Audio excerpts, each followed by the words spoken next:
Nais ni Department of Transportation Secretary Vince Dizon na ipatanggal na ang mga special taxi sa mga airport upang maiwasan ang mga kaso ng pangingikil at overcharging sa mga pasahero.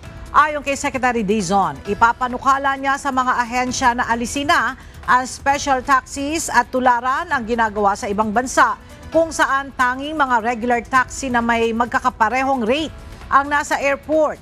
Nauna nang tinanggal sa pwesto ang 5 airport police officers dahil sa munay pangingikil sa mga taxi drivers sa Ninoy Aquino International Airport o NAIA.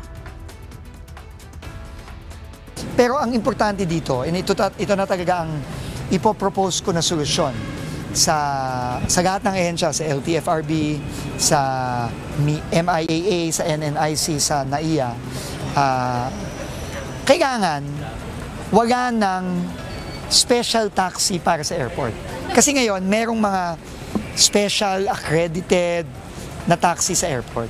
Kailangan, kung ano yung ginagawa ng ibang bansa, na regular taxi, kapareho ang fare, meron lang maayos na sistema sa airport, pumipila ang mga taxi doon, may maayos na pila ang mga kababayan natin, metro na tayo.